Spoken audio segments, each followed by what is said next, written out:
நமஸ்காரம். குமார வடிவேல், பதஞ்சலி யோகா பயிற்சி மையம், உடுமலைப்பேட்டையிலேருந்து பேசுகிறேன்.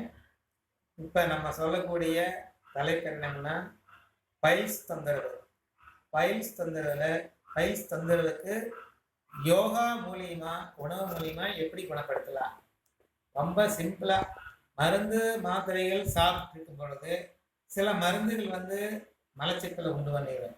சில மருந்து டாய்லெட் ஃப்ரீயா போக ஆரம்பிச்சிடும்.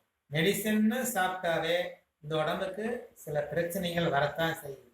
சூடு ஏன் வருது? ரொம்ப நேரம் கம்ப்யூட்டர்லேயே உட்கார்ந்து இருக்கும் பொழுது சூடாயிடுது. சூடு ஆகிறதுனால மலச்சிக்கல் வந்துடுது. மலச்சிக்கல் நம்ம தண்ணி குடிக்கிறது இல்லை, வேலை பொழுது இருக்கிறதுனால. இதுக்கு எளிமையான ஒரு உணவு. நைட்ல புளிப்பில்லாத தயிரில் 1 டீஸ்பூன் வெந்தயத்தை ஊற போட்டு காலையில் எழுந்துச்சு வெறுவத்தில் சாப்பிடுங்க. 1.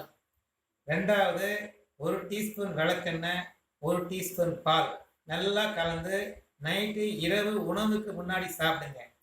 ஆசன வாயுக்கு விளக்கெண்ணெய் வச்சு மசாஜ் பண்ணிக்கங்க. இது 3.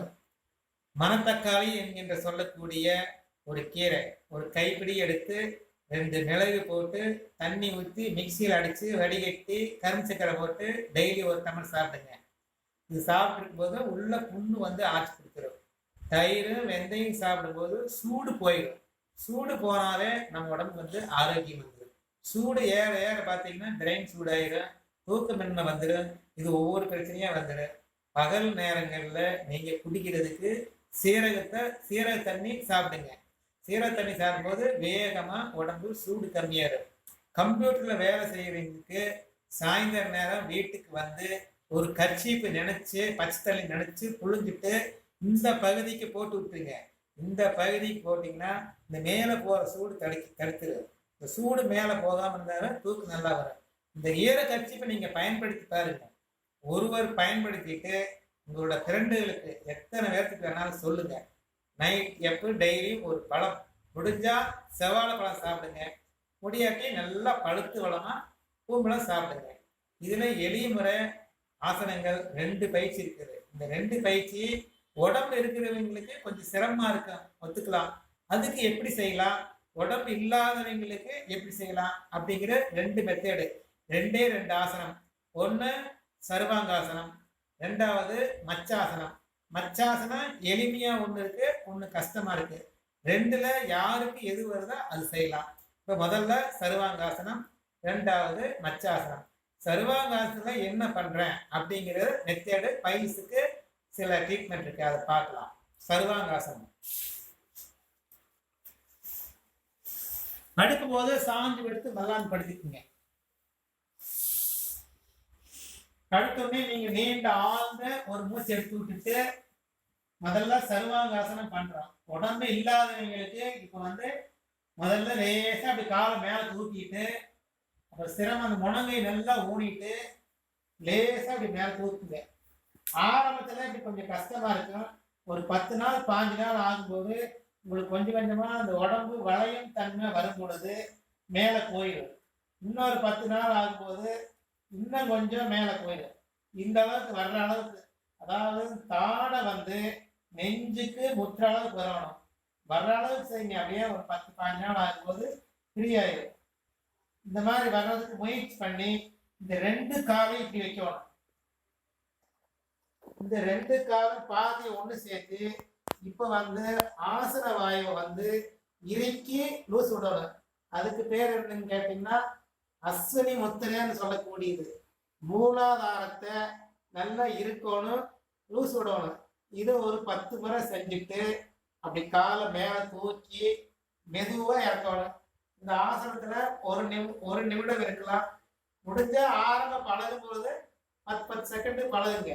4 இறக்கும் போது மட்டும் ரொம்ப மெதுவா இருக்குங்க. வேகமா இருக்கிறீங்கன்னா ஏதோ ஒரு பார்த்தா நரம்பு இழுத்து பிடிச்சிக்கும்.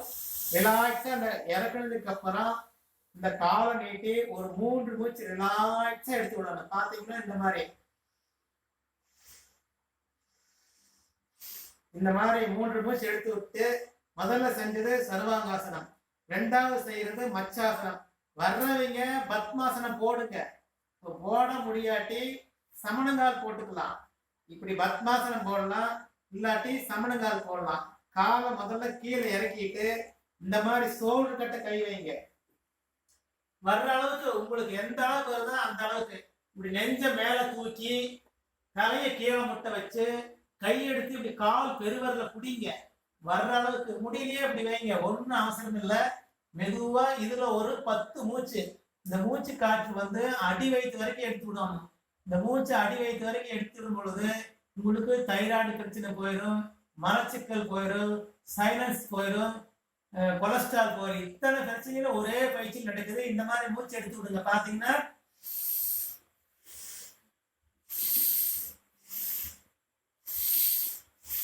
இது மாதிரி ஒரு 10 மூச்சு.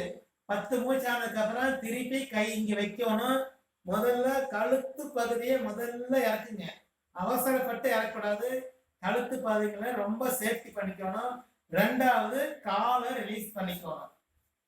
இந்த மாதிரி நீங்க இதைவே 5 ரவுண்டு திருப்பி சர்வாங்காசனம், திருப்பி மத்சாசனம், இது ஒண்ணு அது ஒண்ணு மாற்றி மாற்றி செய்யுங்க.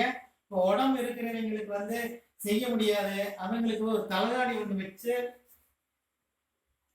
இந்த மாதிரி ஒரு தலகாணி ஒண்ணு வச்சு இந்த தலகாணியில படுத்துக்குங்க. இந்த மாதிரி தலகாணி படுத்துக்கிட்டு இந்த கால் 2 இப்படி மேல தூக்குங்க. உடம்பு இருக்கிறவங்களுக்கு அதுக்கு மேல கொஞ்சோண்டு அப்படி கை தலகாணி மேல வச்சு ஆரம்ப ஸ்டேஜ்ல இப்படித்தான் பழக முடியும். பரவாயில்ல, இது செய்ய செய்ய உங்களுக்கு என்னன்னா ஸ்பைனல் அப்படியே ஃப்ரீ ஆயிடும். வர்ற அளவுக்கு அப்புறம் அப்படியே மேல போயிடும். முதல்ல 10 செகண்ட் ஆரம்பிங்க, அப்புறம் 1 நிமிடம் வரைக்கும் இருந்துக்கலாம். சர்வ நோய்களையும் குணப்படுத்தக்கூடிய ஒரு பயிற்சி என்னன்னு பாத்தீங்கன்னா சர்வாங்காசனம். இறக்கும் போது மட்டும் இந்த கை இப்படி வச்சுக்கணும். மெதுவா பிடிச்சு இப்படி பிடிச்சு மெதுவா இறக்கிட்டு இந்த தலகாணி அப்படி தள்ளிடணும். இப்படி தள்ளிட்டு காலை நீட்டி இதுல ஒரு 3 மூச்சு. ஒரு பயிற்சி முடிஞ்சுன்னு 3 மூச்சு எடுத்து விட்டுருங்க. இப்ப சமணங்கால் போட முடியல, பத்மாசனம் போட முடியல, சிலருக்கு மூட்டு வலி இருக்கு, அவங்களுக்கு என்ன பண்றதுன்னா இந்த கால் 2 நீட்டினாப்படியே இருக்கணும். நீட்டினாட்டினாப்படியே வச்சு இந்த கை இங்க வச்சு இப்படி மேல தூக்கிடுங்க. நெஞ்ச மேல தூக்கி இப்படி கையெடுத்து இப்படி வைங்க. இல்ல அதனால வைக்க முடியும்னா இப்படியே பிடிச்சிக்கங்க, ஒன்னும் பிரச்சனை இல்லை. இந்த பயிற்சியில இப்படியே கை வச்சுட்டு நீங்க இது வரைக்கும் மூச்சு எடுத்து விடுங்க.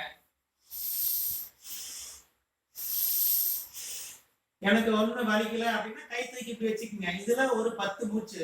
10 மூச்சு ஆனதுக்கு அப்புறம் கை இங்க வச்சு மெதுவா ரிலீஸ் பண்ணிட்டு கை இப்படி வச்சு ஒரு 3 மூச்சு எடுத்து விட்டுருங்க. திருப்பி என்ன பண்ணணும், திருப்பி சர்வாங்காசனம் பண்ணணும், திருப்பி மச்சாசனம் பண்ணணும். 2 ஸ்டெப் இருக்குது. இதைவே திருப்பி திருப்பி 5 ரவுண்டு ரெகுலரா செஞ்சுட்டு வாங்க.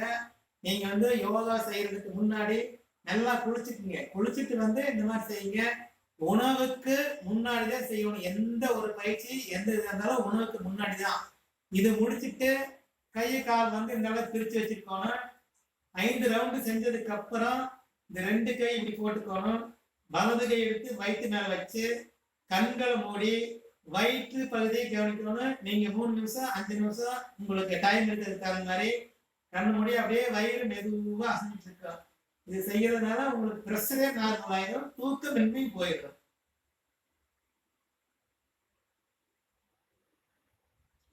இது மாதிரி 3 நிமிஷம் 5 நிமிடம் ஆனதுக்கு அப்புறம் ஆழ்ந்து ஒரு மூச்சு எடுத்து விடுங்க.